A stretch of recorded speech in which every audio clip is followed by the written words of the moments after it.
is Washington, D.C., and in the files of the Central Bureau, there is a story so strange in its implications that it defies ordinary classification. It is the story of a handful of people who, in the course of one desperate night, held back a wave of panic and pandemonium.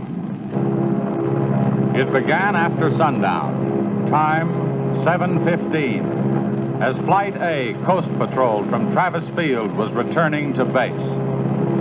When the nightly Air Force transport pointed north toward Japan via the Great Circle route.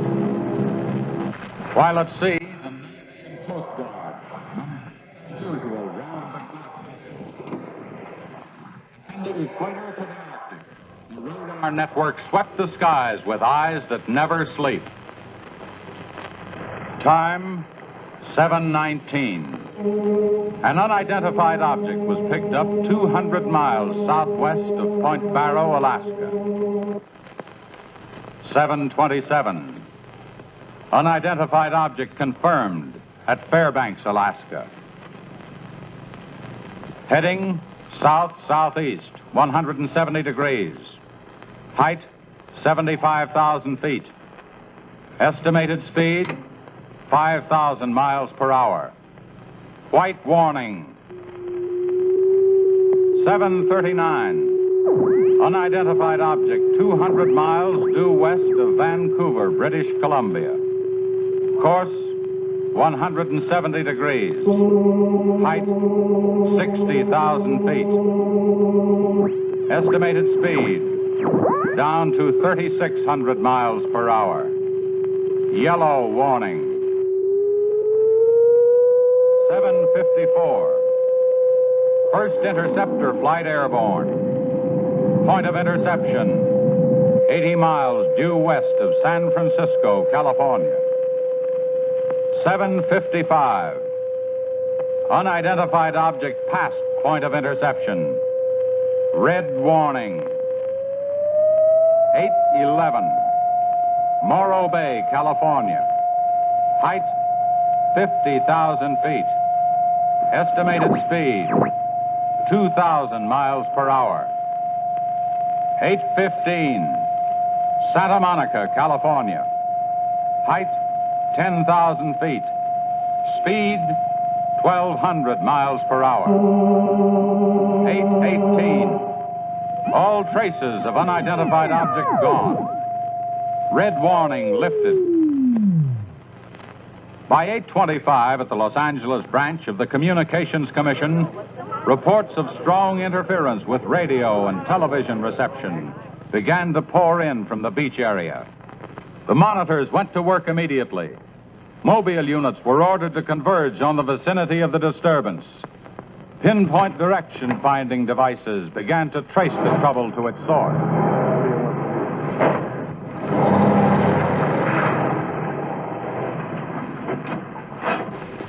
This is Mobile 1, Hazen speaking. We're at Ocean and Beacon Way, interference strength 2, bearing 27 degrees. Over. Mobile 1 from center. Roger. Over.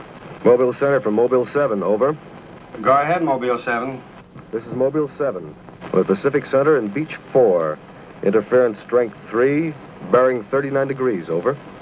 This is Mobile Center. Roger. Stand by. Mobile 1 and Mobile 7. From Mobile Center, point of interception estimated 3 miles north of surf. Repeat, 3 miles north of surf. Acknowledge. This is Mobile 7, roger. Mobile 1, roger. Mobile 7, roger, we're going out.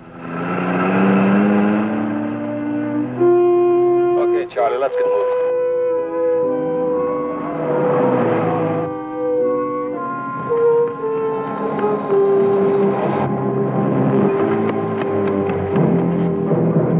Yes, what is it? Take me to a phone quick. I need an ambulance. What's the matter? My husband and Pete out there in the picnic grounds just above the beach. They've been hurt. Well, this is the communications car. I'll phone it in from here. I'm Mobile 1 to Central, over. Did you make that out, Charlie? Not a word. I'm Mobile 1 to Central. I can't reach you. Repeat. Well, they must be getting us all right. I'm Mobile 1 to Central. Have an ambulance sent to beach at surf. Emergency. 2 men hurt. Acknowledge. Roger and out. I'm sure they'll be here soon now. Tell us what happened. Oh, this man, he just kept coming at us. It was awful. Who? I don't know. He was wearing a suit like a diver. Hurry, please. They're hurt. Charlie, you better wait here. I'll go down and take a look.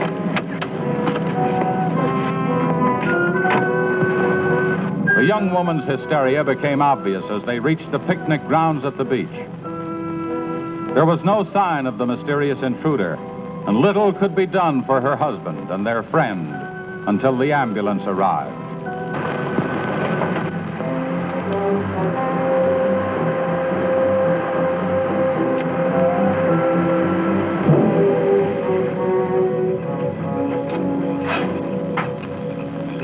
Hi, fellas. How are you doing? We're just taking another reading now. What happened down there? The police took the girl and one of the guys to the station. What about the other one? Well, he's on the way to the morgue. That was her husband. You're right on the button, Charlie. 44.7. Report back to Central if you find anything else. All right. Charlie, grab that portable and check the beach, will you? Got it right here. I'll pick you up right here in about an hour. Where are you going? Police asked me to drop by the station and sign a report. I'll see you later. If you don't, you know where to look for the body.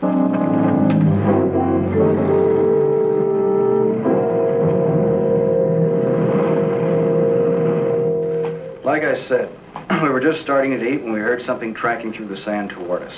I looked up and couldn't see anything. Then Betty screamed. At what? I thought you couldn't see anything. At first we couldn't. Then this guy started toward us.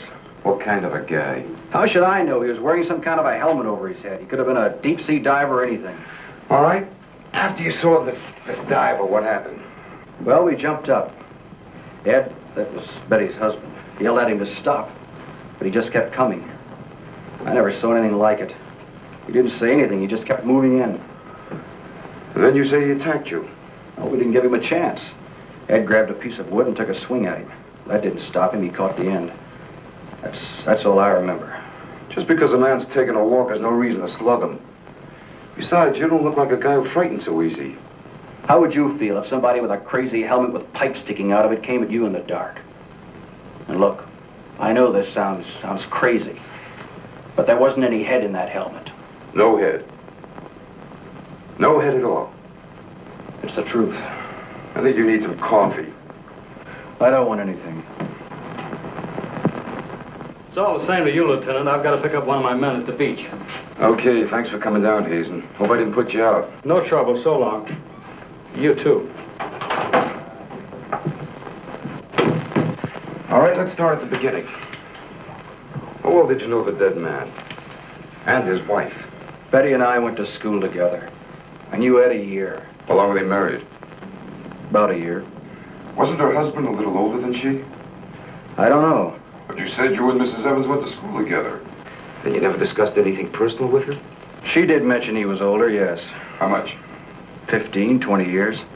What difference does that make? That wasn't too hard now, was it? Where do you live? 629 and a half East Palm Court. Why? That's where the Evans live, isn't it? Yeah, I board with them. You do, huh? Now, Mrs. Evans is a good-looking woman. What are you trying to say?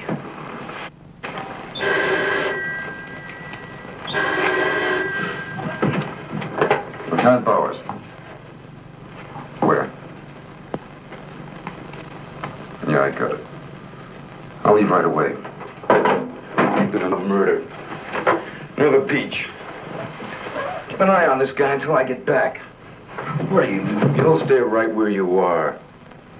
At least until Mrs. Evans feels well enough to talk. What do you want from her? Oh, I just want to see if your story checks with hers. After all, you went to school together, remember?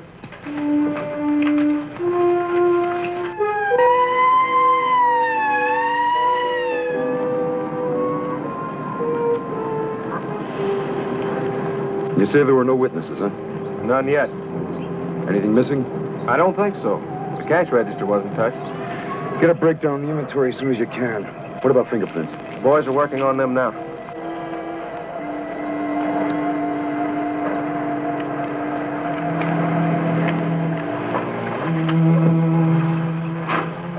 Sorry I'm late. What kept you so long? The lieutenant asked me to hang around a while.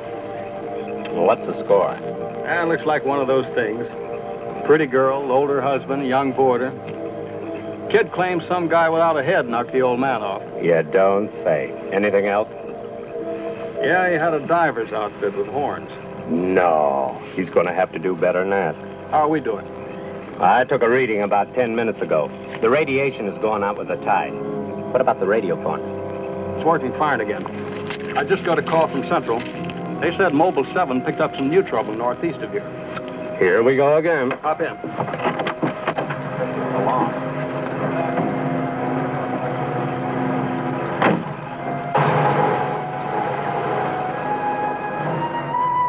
Who reported this murder? There he is there. He lives next door. His name's George Nelson. Hey, Mr. Nelson. Yes, sir. Come here, will you? I'm Lieutenant Bowers, homicide. You found this buddy? That's right. He must have just locked up for the night when this happened. How do you know that? Well, he usually does around this time. What were you doing here? I was sitting home watching the fights on TV, and all of a sudden the thing started acting up. What has that got to do with it? Well, you don't know this set. You know, it wouldn't work at all when I came home to supper. Then all of a sudden it cleared up fine. So I thought, well, I'll get set to look at the fights again, and all of a sudden out it goes again. So I thought maybe the battery station down here was overcharging the circuit, and so I came down to take a look, that's all. Hey, don't you ever quit work? What's up this time? Another murder? What are you doing here, Hazen? Same as before. Still trying to track down that signal interference. Hey, does that stuff work on TV, too? Well, it has been for hours. What'd I tell you? What's the matter? Seems there's someone on the blink. Well, at least we know we're on the right track. How'd you make out with that boarder? He's still sticking to his story. The guy had no head. Well, I'll be seeing you. So long. Right. Come on, Charlie. Hey.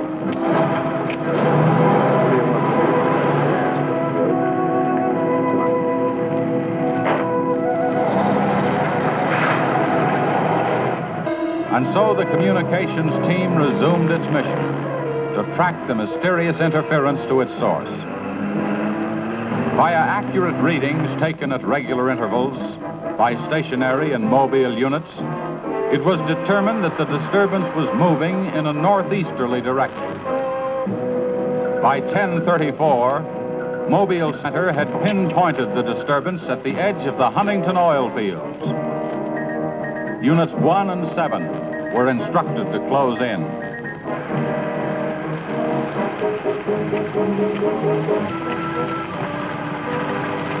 Hey, Charlie, do you see what I see? Yeah, the oil field. Let's hope our trouble's burning up. Well, there's only one way to find out.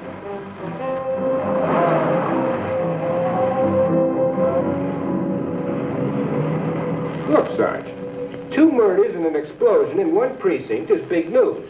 Now, come on, you can't pin it all on the young boarder. Or can you? Very funny. Yeah? I'm Hazen of the Communications Commission. Oh, the lieutenant's waiting for you. Thank you. What's a wheel? You heard the man, Communications Commission. Tommy, this kind of interference happen very often? Never anything like this. It's on the move all the time. I mean, some harm with the transmitter in the car. It's not a transmitter. We don't get a definite disturbance, just interference. And you have no idea of what it is, huh? Not yet. How are you making out? Not so good. You were here when I questioned that boy about the murder at the beach. Did you get anything more out of it? Yeah. Come on with me. You might want to see this.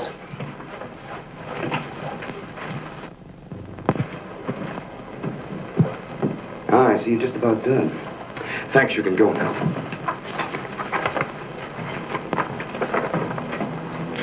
Are you sure this is what the man looks like?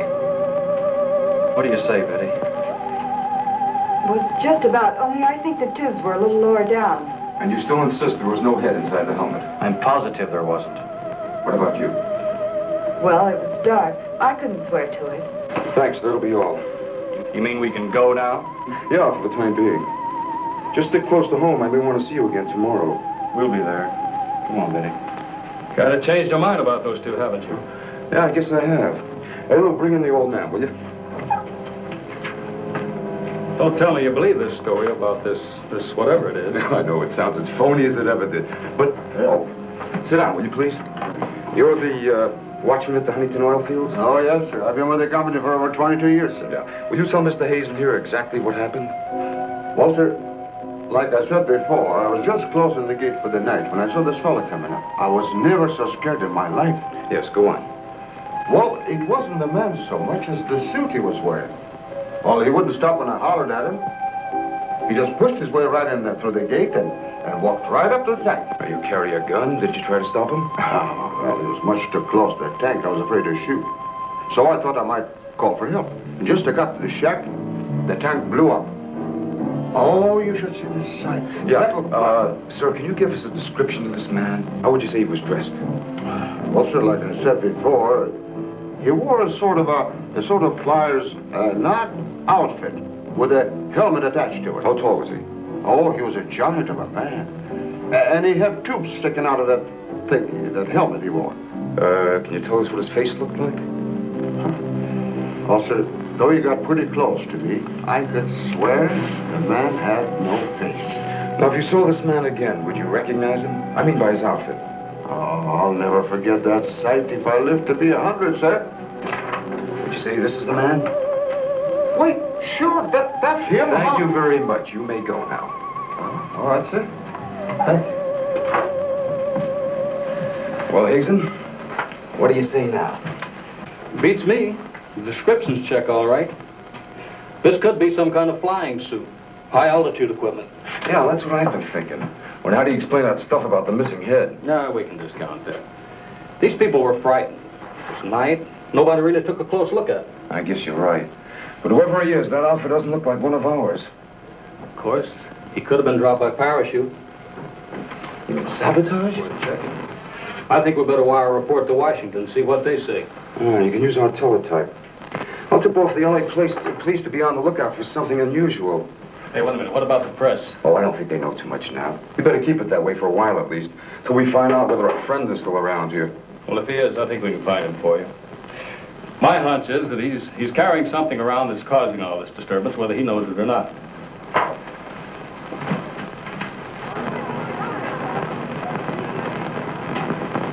Yeah. Kill that page one lead. They let the boarder and the girl go. How do I know?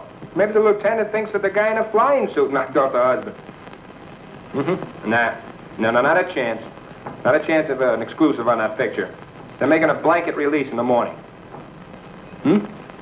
Oh, there's a guy from the Communications Commission in there now.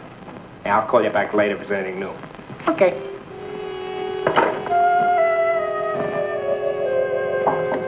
Come in. Sorry to interrupt you, Lieutenant. Yeah, what is it, Jim? There's a teletype cam for you. Oh, thanks, Jim. We're waiting for it. That was fast. Well, here's our answer. Looks like they never sleep in Washington. Says to contact a Major Andrews, care of Dr. Wyatt, director of the Griffith Institute. It's kind of late. Maybe I'll give him a call. While you're at it, I'll go out the car and check in with Central. Okay.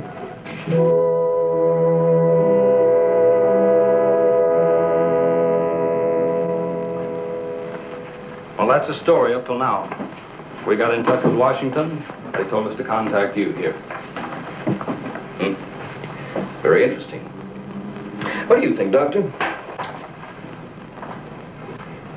When I see something like this, I understand why you gentlemen might have thought sabotage was involved. Lieutenant, are you sure there were no traces of this saboteur, this X-man, found after the explosion in the oil field? Fire department went over every inch of the area. Didn't come up with a thing. Well, then there's a strong possibility that he might have perished in the explosion itself. I doubt that. We're pretty well convinced this man is carrying something that's responsible for all the signal interference. According to the last report I got, there was a definite disturbance about 3 miles east of the oil fields, sometime after the explosion. Well, then if he's alive, you should be able to keep an accurate check of his whereabouts. Not that easy. As a matter of fact, we lost contact about 3/4 of an hour ago. Maybe you realized you were trailing him and got rid of whatever he had that was causing the disturbance. In that case, there's nothing much my department can do to help you. I guess it's up to us. Unless you have some suggestions. Well, let me think out loud for a minute. It might just be that what we've been talking about so far, and this phantom, as we'll call him, ties in with what the doctor and I have been discussing. That is very possible. I don't know whether you know it or not, but somewhere around 7:30 this evening, our radar networks picked up an unidentified object off Point Barrow, Alaska. They traced it clear down to Santa Monica before they lost it. Santa Monica? That's where we first picked up our radio interference. Yeah, right at the scene of the murder. Well, then, if all these things tally up, we've got some idea of how our man got here. You mean that he came in some plane? In that case, somebody would have seen it land and take off again. Or did it crash? No. No, we don't think it was a plane. No rocket or jet that has been built so far can attain the speeds of 5,000 miles an hour, particularly for such a great distance. And maybe we're on the wrong track altogether.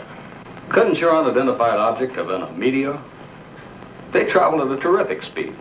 Yes, fast enough for most of them to burn themselves out the moment they hit the Earth's atmosphere. And did it occur to you that meteors are not very likely to travel horizontally, all the way from the North Pole to California? Well, if it wasn't a meteor, or a flying missile of some type, how do you figure this phantom ties in? We're not sure that he does. I don't care what you say, but it doesn't make sense to me. Anybody trained in sabotage would stay undercover. This guy's walking around in a monkey suit, killing people. Excuse me, Dr. Wyatt. Is there a Lieutenant Bowers in here? Oh, yes. What is it, miss?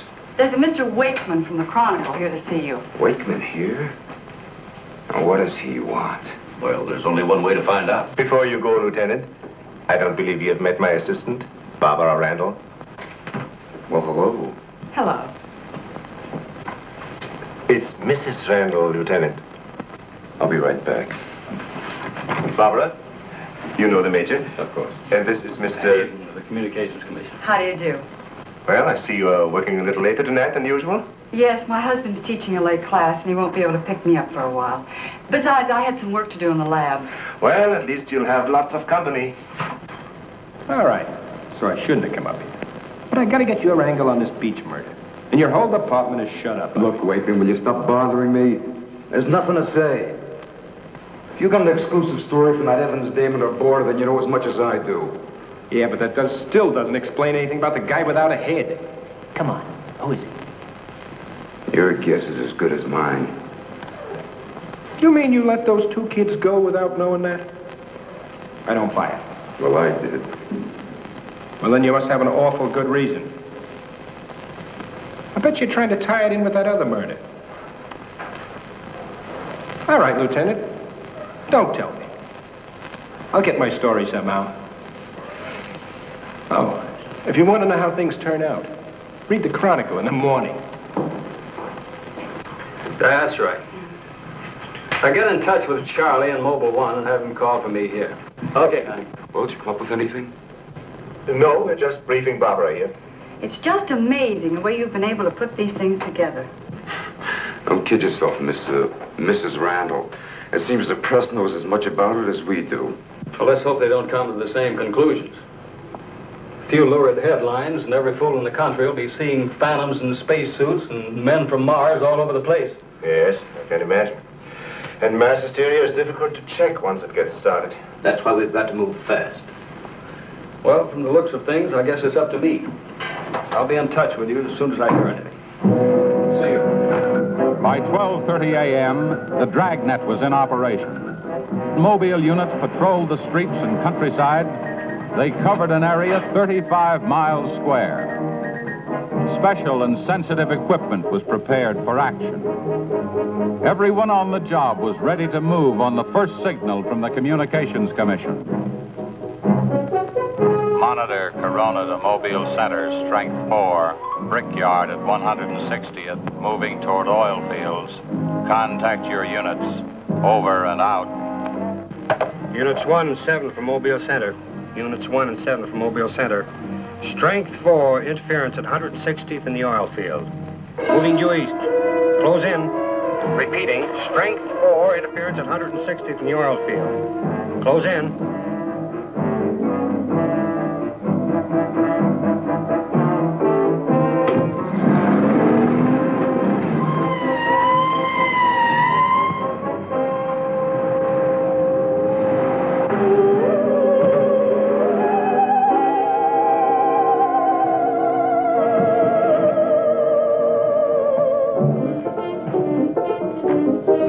Joe? Just got here, trying to set this up.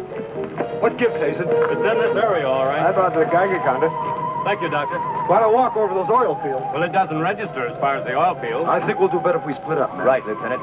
You two go that way. Lieutenant, out here. Joe, you follow him. Come on, Doctor. And you? Oh, forget it.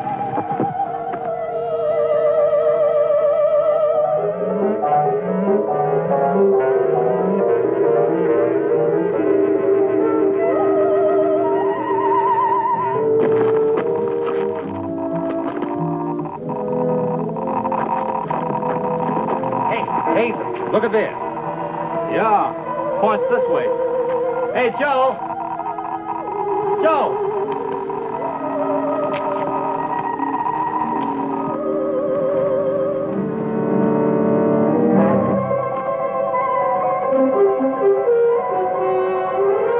Hazen!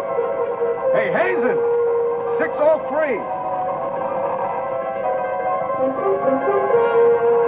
Going strong. That's it, Doctor.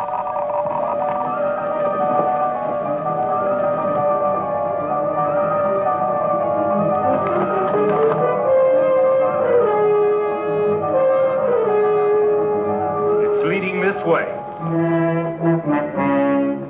Come on.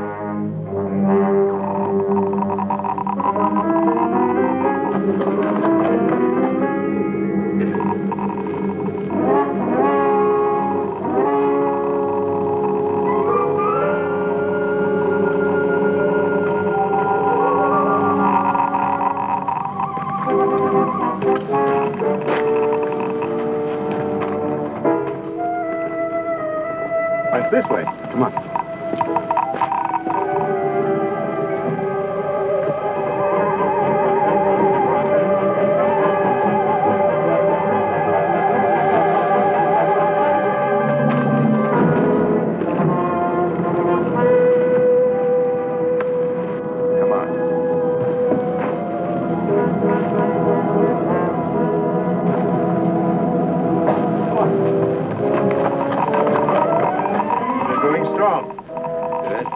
That's right. Checks with me. Sure does. He's here. We saw him. There he goes. Come on! Fred. Gotta be around here somewhere.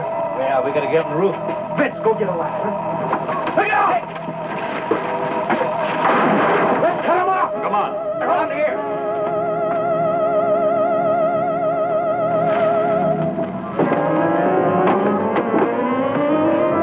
Anybody see him? There he is!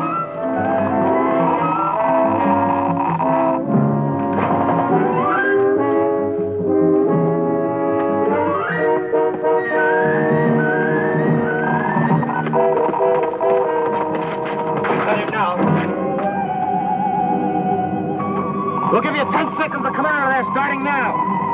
1, 2, 3, 4, 5, 6, 7, 8, 9, 10. We're going in. Help you guys cover the door. Come on.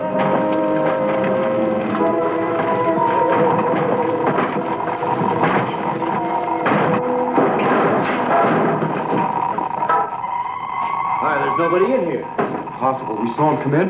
Maybe he went out of the window. We won't get very far. Don't touch anything till we check for fingerprints. Oh, Doctor, over here. He left his suit and his helmet. Hey, let's spread that thing out so I can get a good shot of it. Keep away, you fool. What's the matter? For your information, that's a Geiger counter, and it says hands off. I think you'd better wait outside. I just have a job to do. So do we. And I'm afraid ours will have to come first. Now, there's no radiation from the helmet. But look at this. So that's what's been causing all this trouble. Charlie, you know where we can pick up a lead-lined box in a hurry? Well, Mobile 7 should have one. They're right outside. I'll take a look. Hurry it up, will you? Unbelievable. Now, we all thought that this phantom might be carrying some device which was causing all the signal interference. But you'll learn that it's due to the very clothes on his body. That's not the only thing that bothers me. Did any of you get a good look at his face? Not me. He's too far away. Well, I did. Unless I'm mistaken, that helmet was empty. Say, where am I going to put this stuff? Oh, put it in Dr. Wyatt's station. Yeah, we take it back to the Institute. Right. Find out anything? No. No, that's all right. You can handle that.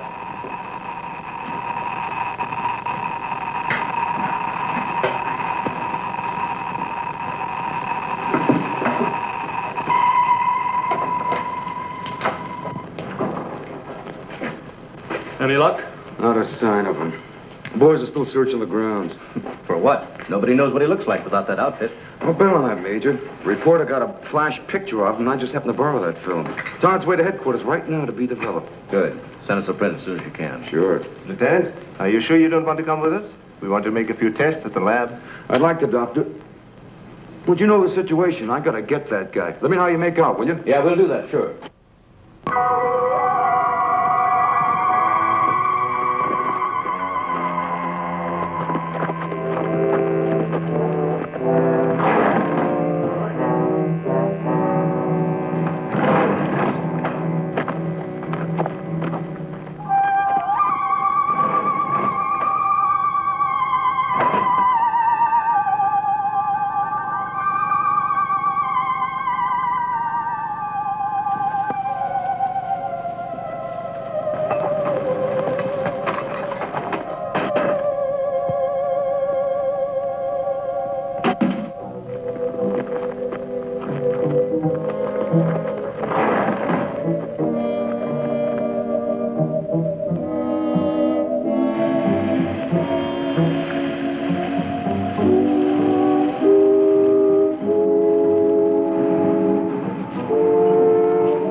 We were just on our way home when we saw you drive in. Good evening, Barbara. Hello, Bill. I see we got here just in time. Anything new?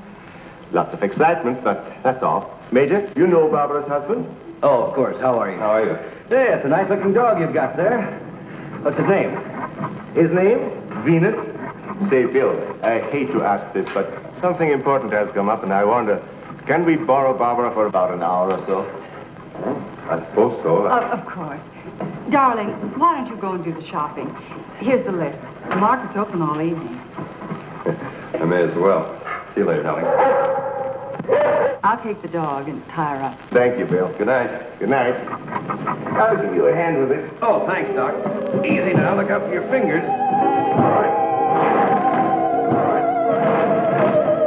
Look out now. Don't drop it. Vince, come back here! Vince, come back here!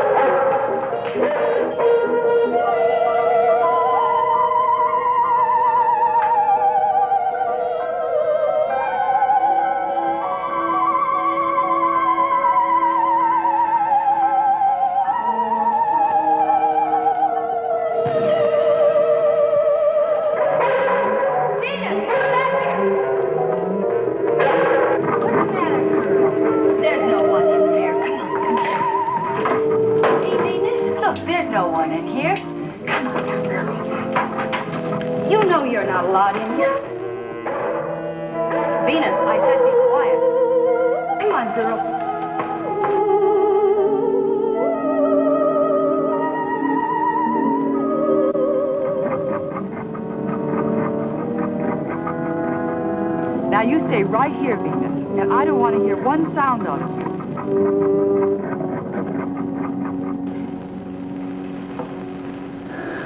You were right, Doctor.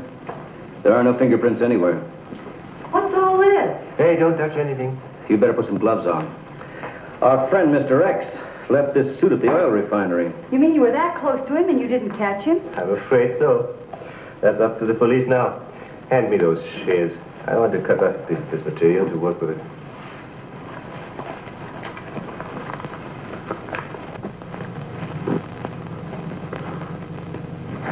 Say, you better have those sharpened. But I just bought them. Well, Here, try this knife.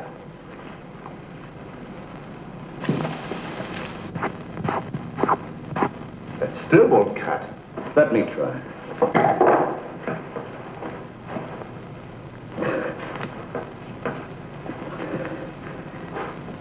This stuff is tougher than nylon. Why don't I try it over a Bunsen burner?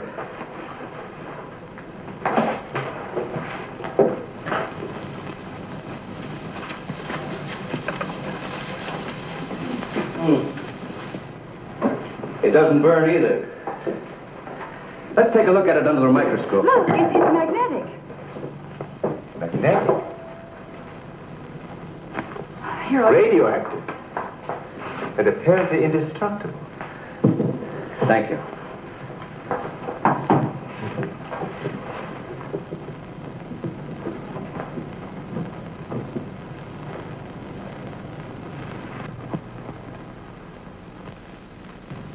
What's the matter? You tell me. Take a look at that weed.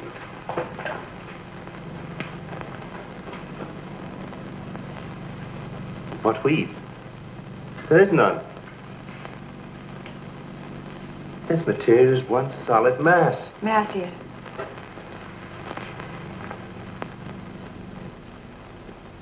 Why, you're right. It must be some sort of plastic. No. I'd say it's a metallic substance of some kind. Well, I've seen a lot of interesting alloys, but never anything like this. Let's try an acid test. All right.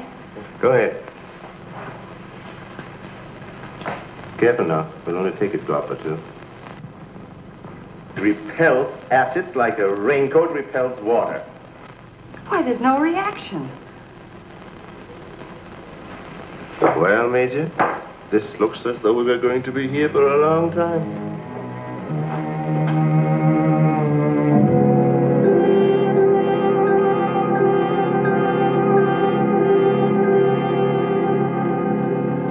Now we have it. The helmet is not radioactive. The suit is. There is no doubt. This spacesuit is conditioned to function above 63,000 feet, where human blood would boil, resulting in the body expanding to twice its size. And death, of course. I know. And it must withstand pressure and counterpressure. Also, it must be so supercharged it can function in thin atmosphere. Now, let's see what it is that is left in this breathing apparatus. Well, how are you doing?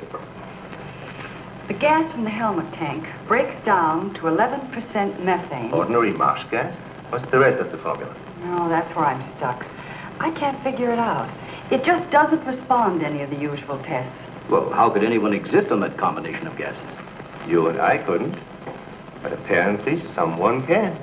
Oh, Doctor, are you trying to say that our X-Man doesn't breathe oxygen and hasn't the metabolism of a normal human? I really don't know. From what we've seen, he has some physical characteristics which make him appear human. But added to them is this fabulous radioactivity that none of us could stand. I am puzzled.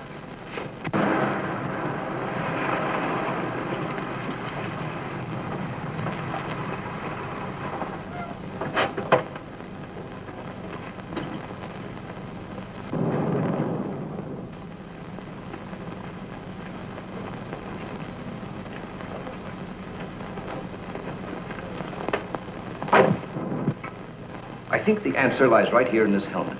Obviously, he needs it to survive. Otherwise, he wouldn't have risked wearing it where he was sure to be recognized. As it is, he only took it off when he was cornered. But if what you say is true, how can he exist without it now?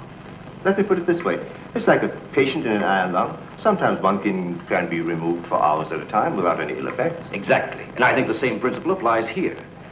And that means sooner or later, he has to get his breathing apparatus back or die. I don't understand. Well, I've got an idea. If we were to return this whole outfit to where he left it, he might be tempted to come back. Dr. Wyatt speaking? Yes, he's here. No, thank you. Hello, Major. Still at it, huh? Mm-hmm. No, we haven't got a thing, no. The picture? Yeah, hold on. He says the picture the reporter took of our man didn't come out. I was afraid of something like that. The radioactivity must have burned the emulsion. Hello. No, we didn't find any fingerprints at all in his clothes. Did you find any? Oh, too bad. Hello? Will you wait there, please? We don't know what to make of this either. Have you heard from the communication boys yet? Well, let's hope they turn up with something. Major, excuse me. Hold on a second. Yes? It's Mr. Wakeman of the Chronicle. He insists upon seeing you. He does? Where is he? I told him to wait in the lobby. Good. Hello?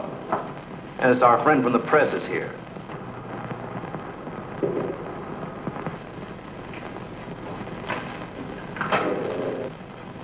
Don't worry, I wouldn't dare let anyone in on anything. At least not till we get something concrete. Right. All right, I'll see you later. Well, I guess I'd better see this newspaper man. Want to come along, Doctor? I think I will.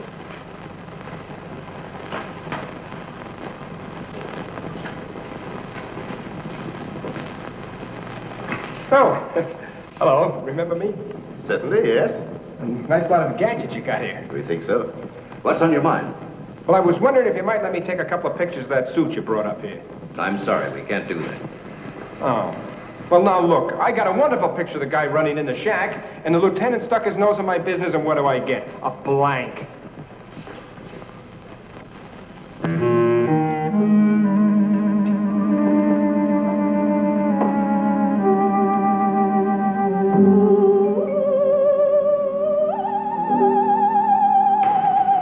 Is that you, Doctor?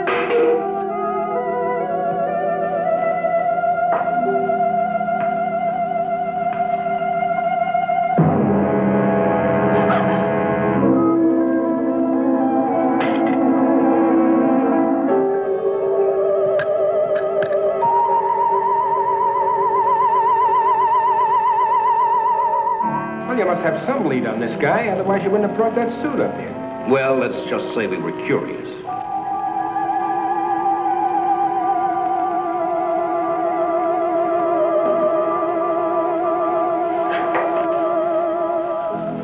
Hello, Bill.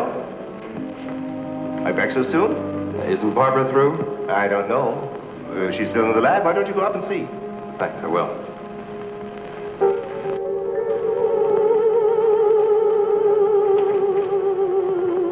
Barbara? Barbara, are you in there? Bill, listen to me. I'm not alone. Someone is in here with me. I can't see him. He locked the door and has the key. I'll break the door down. No, Bill, don't, please. You better get help. You mean I've come all the way up here for nothing? I'm afraid so. Good night. Yes. Good night, Mr. Wakeman. Good night.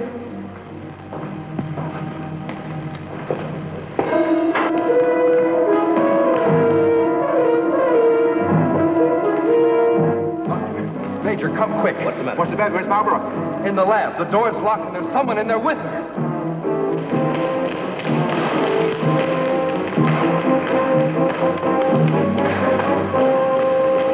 I thought you said the door was locked. What?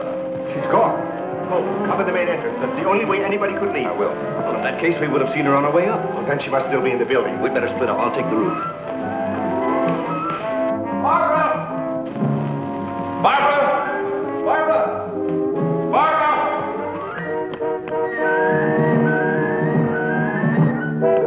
Barbara! Barbara! Where are you? Barbara!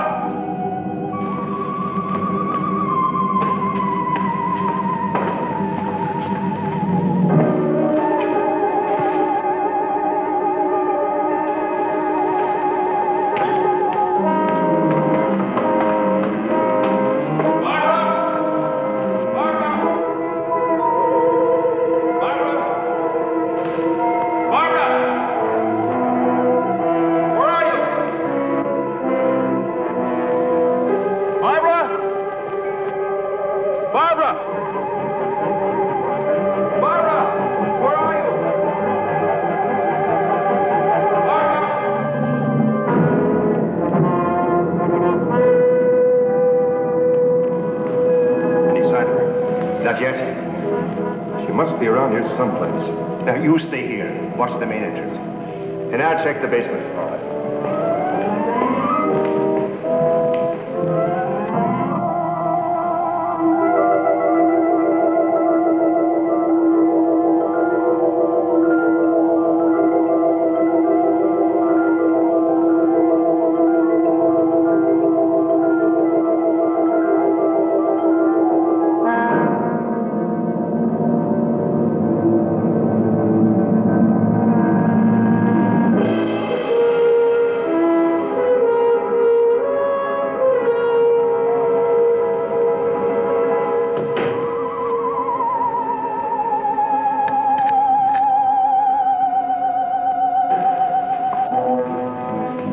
She's not up there. Where's the doctor? He went down to the basement. Here he comes. You didn't find her? No. I'd better call the police. But there's no telling what could happen to her in the meantime. Now, take it easy. We're doing the best we can. But she said she was locked in, and she couldn't see who did it. Can you explain that? No. Not yet.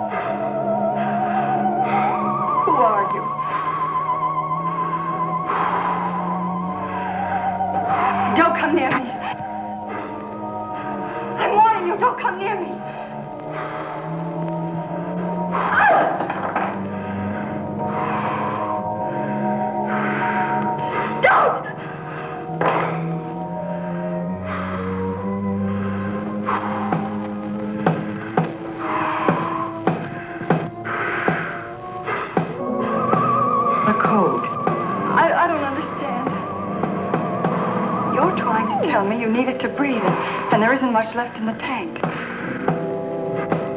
1, 1, 2, 1, 1, 2, 3.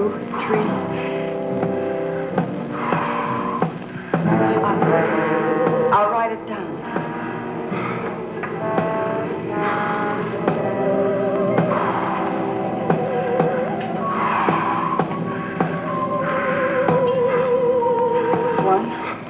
One, 2.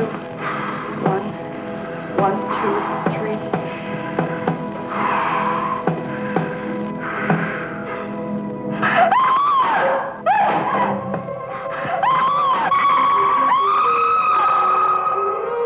In the lab.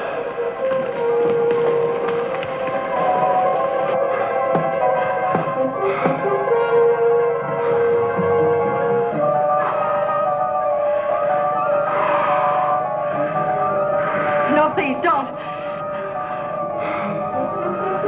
She's in there. Barbara! I can see his hand from the ultraviolet lens. I'm sure it's Darling, are you all right? I think so. I'm looking for him. I just saw him, so he must be in here.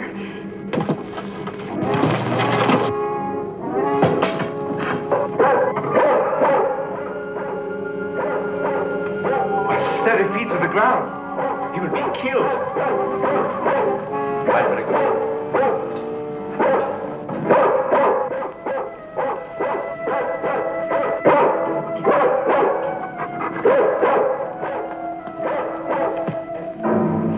It was right there. I couldn't see him. I didn't know what to do. Come here. Quick. Disintegrating. This is amazing.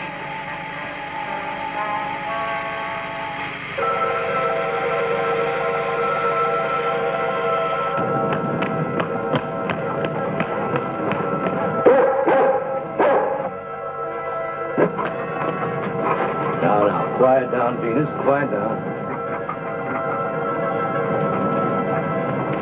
Down.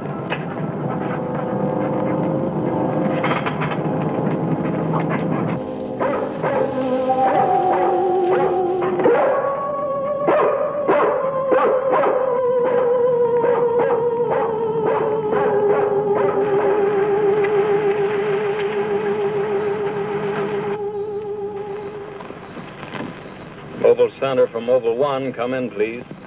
This is Mobile Center. Go ahead. Get hold of Major Andrews or Dr. Wyatt at the Institute. I want to talk to either one of them. I will do. Stand by, Mobile 1. Dr. Wyatt speaking. Oh, yes, Mr. Hazen. Yes, we're still at it.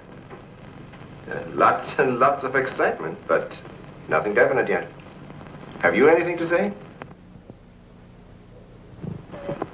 The trouble seems to be just about gone. We get a flash in the direction of the observatory once in a while, but I figure that's because of the outfit you're testing. Yes. Lieutenant Bowers ought to be here any minute. Of course. How long will it take you to get up here? Good. See you then.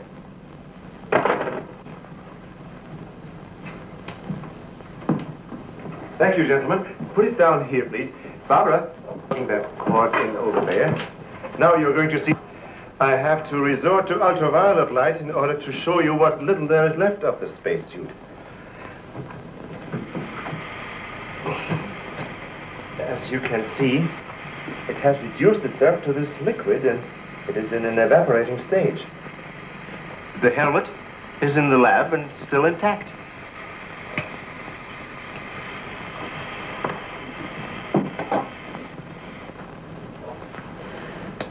This is amazing. All the radiation in this suit would, well, it'd be fatal to a normal human being wearing it. Of course. And furthermore, our respiratory system could never simulate gases such as we have found in that breathing device. Well, then we have to assume our so-called X-Man carried his own atmosphere with him. Excuse me, but as a matter of curiosity, why do we refer to this thing as a him? I thought it was invisible. Under normal conditions, yes. Yet, Mrs. Randall did see the imprint of a large foot and a masculine hand under ultraviolet light. How do you explain that? I don't know, but the human body is composed of various elements with a carbon base. Like coal? Yes. Now, suppose we maintain the same chemical composition in the body of the X-Man, but substitute silica for carbon. Silica, that's glass. Exactly. Now, it is possible that the body with such a base, if it were subjected to an atmosphere foreign to its origin, might appear invisible to our eyes. Are you trying to say, Doctor, that we're not dealing with a human being? I didn't say that. On the contrary, all the evidence points in the opposite direction. Toward a superhuman, with an intelligence far superior to our own. How can you tell? First of all, Mrs. Randall saw that he has a hand with digits like our own fingers and a thumb opposing. That alone is a sign of intelligence. And he comes from a civilization that has developed adequate space transportation to enable him to travel to Earth. We have nothing yet that can reach even another planet in our own solar system. That could account for the unidentified objects picked up by radar a few hours ago. My theory is that the spaceship, or whatever it was that he came in, operated on the principle of magnetic rather than atomic propulsion, and that somewhere in the outer limits met with the condition where the Earth's gravity pulled it down and it fell into the ocean, and that he managed to save his life and reach shore. You really can pick up any type of communications interference, no matter how weak the signal may be. Sure thing. We were on his trail from the minute he left the beach. I never knew you carried such sensitive instruments in your car.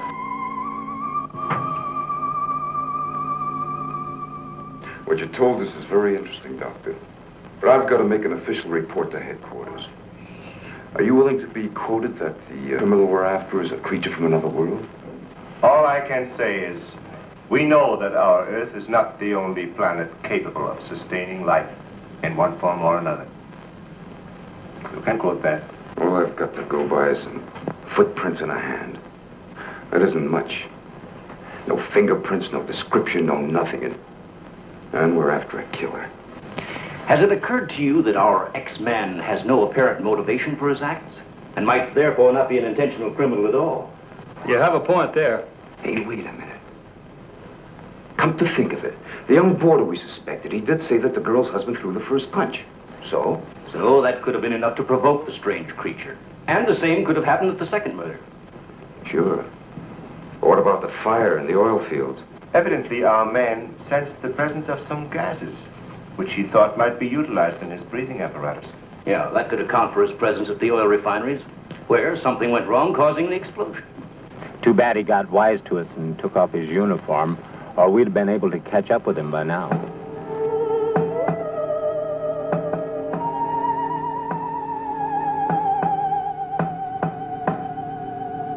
No, he didn't utter a word. But I'm convinced he was trying to convey a message to me. He kept tapping out a code. I wrote it down. Let me see that, please. Doesn't make sense. Well, it may be based on some mathematical system we know nothing about. But he was trying to tell us something. Why did he run away?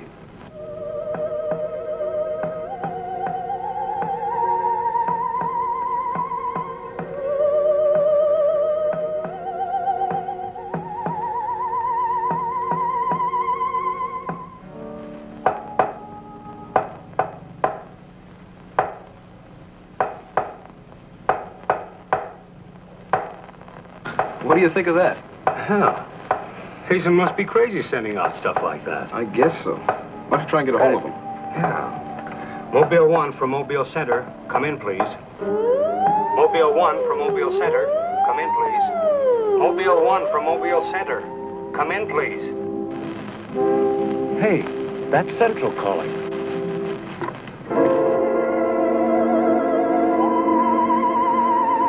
You better stay here by the car. I'll go tell Hazen. Yes, Colonel Powell. Of course, I'll mail you a complete report first thing in the morning. Yes, sir, thank you. Oh, and I'm awfully sorry to disturb you so late at night. Right, good night, sir. He's around here, this invisible guy. He was in the car. How do you know? I was talking to Randall outside when I heard Central calling. Before I could get over to answer, I saw the door open and shut by itself. He's desperate. For all we know, he could be trying to send a distress signal to his home base, wherever that is. Well, let's hope he doesn't get through. We've got enough problems with just one of those guys. Well, at least we know he's around in the vicinity, and it's obvious what keeps him around.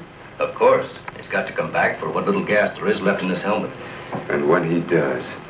Oh, please, the most important thing is to take him alive. If we can only make each other understand, there's no telling how much science can profit. I'll go along with that, Doctor. But I've got to make sure that once he's cornered, I'll be able to hang on to him. I think we're all agreed on that. All right, good, then we must see it from his angle. He's in an alien world. No doubt we are as frightening to him as he is to us. Now, the most important thing, then, is to keep calm at all costs and do nothing to provoke him. Immediately, a simple plan to trap the Phantom went into operation. All obstacles to his entry were removed. To erase any possible suspicion, the doors were left unguarded, and inconspicuous electric eye equipment was set up. All this was connected to a makeshift control board, which would immediately signal the exact location of the trespasser. Now, there was nothing to do but wait. The one road leading to the Institute was blocked off to make certain no outsider would upset the plans or interfere in any way. What's the big idea? Sorry, nobody's allowed through here. Who says so? Lieutenant Bauer's orders. Oh, is he up there? He might be. Well, you get word to him that Joe Wakeman of the Chronicle is here. Sorry, bud, I can't leave. Oh, what about them over there? Hey, you over there. Me? Yeah. Aren't you the guy from the communications outfit? Didn't I see you down at the oil fields a couple hours ago? What of it? You got anything to do with this? Well, you'll have to ask Lieutenant Bowers about that. How can I if he won't see me?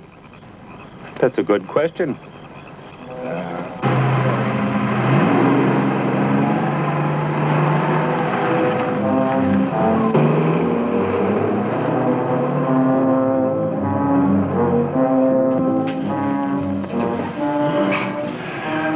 Well, it's 3:45. Sure taking his time. Time is cheap. Yeah, well, how long can you sit on the edge of your chair like this? All year if we have to. I only hope this mechanism works. It will, unless he flies in between the wires. I wouldn't take any bets that he can't. Well, if everything else fails, we still have Venus here to help us. You know, I'm certain she sensed his presence before. That's why she carried on so.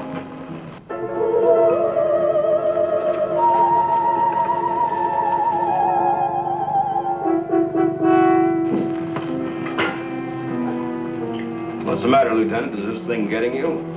Oh, no. I'm just thinking about public reaction to all this. I'll have to give something to the press by morning.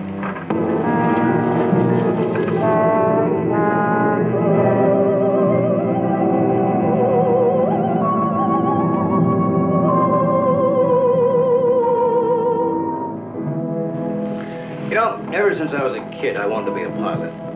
Then after I got my wings and had had 75 missions, I thought I'd seen everything. Now, after all this, I know I haven't seen anything. He's here. The back entrance. Let's head him off. Remember, now, take it easy. Don't crash.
Trying to do? Well, it's the reporter. Yeah, it sure is. What's going on around here? You guys crazy?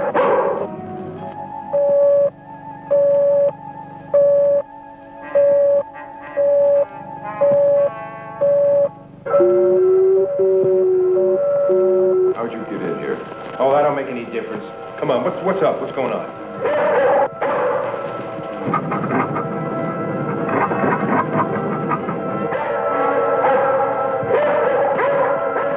All right, Lieutenant, you better tell him. I'll reset the wires.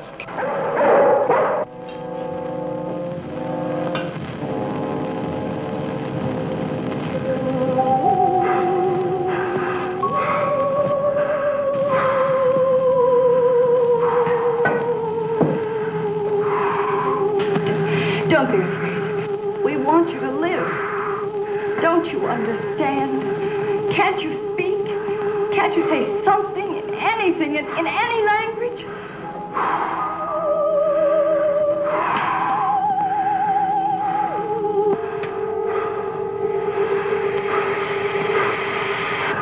Listen, everybody. He's in the lab with me now. He's in the lab with me now. Venus, be quiet. The door is unlocked. Hurry, he's having trouble breathing. I don't think he can last much longer. And please, don't let Venus get at him. And walk in quietly. Quiet, Venus.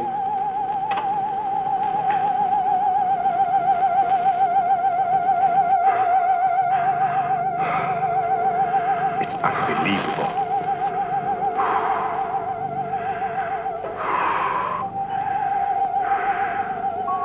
You see, there's nothing to be afraid of. Nobody wants to hurt you. I've tried to reason with him. I feel he understands, but he can't speak. Wait a minute, I'll try his code. I think I remember it right.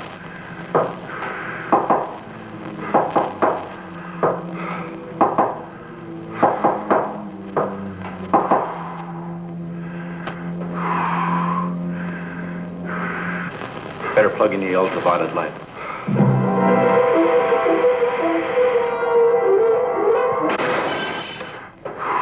Oh, you scared him.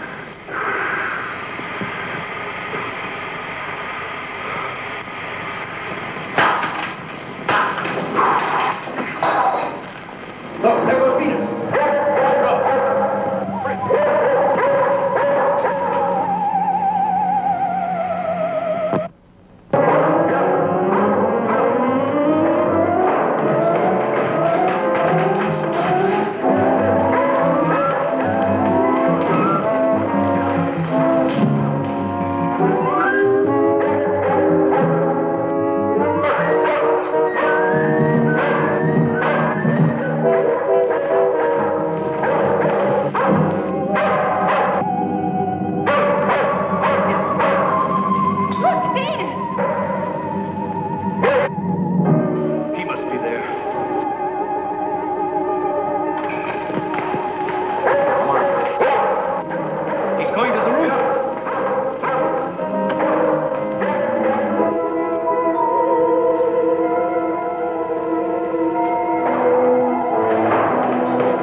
this? I'm going after you.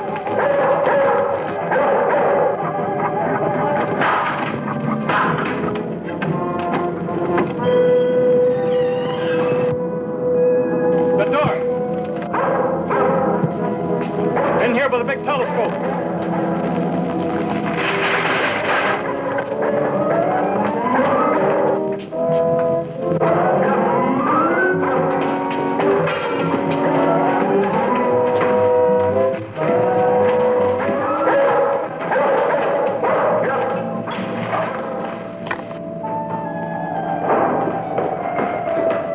Close the dome. The switch is over there.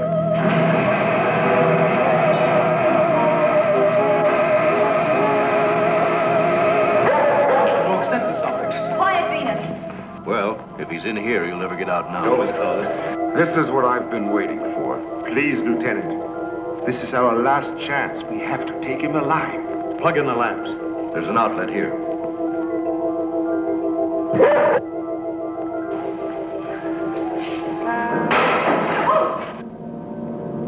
He must be up there.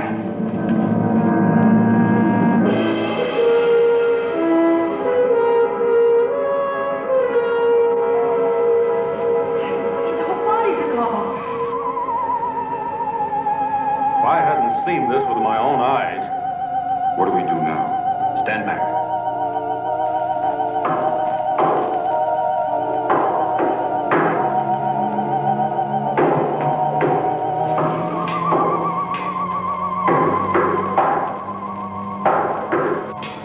Amazing. There's code again. Look. He's trying to speak, but no sound is coming out of his mouth. Look at Venus. She acts as though she hears him. Yes. Dog can hear sounds that we can. His voice must be beyond the range of the human ear. Maybe he's screaming. He's suffocating. The glow, it's almost gone.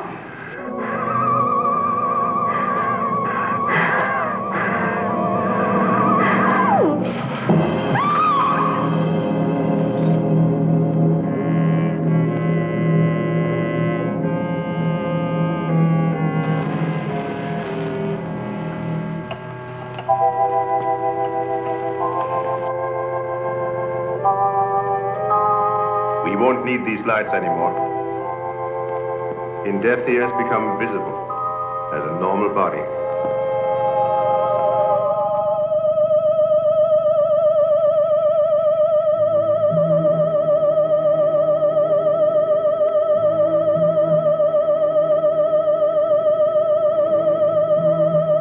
Look.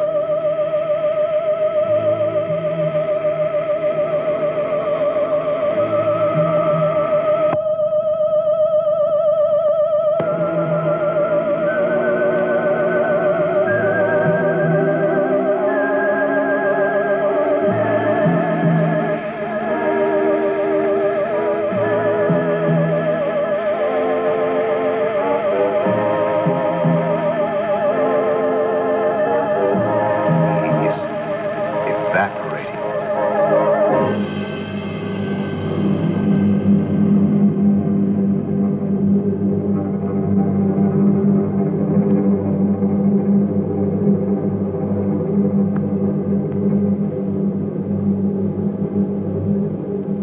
So he came here, wherever from, and right before our eyes, his body went through the final phases of life.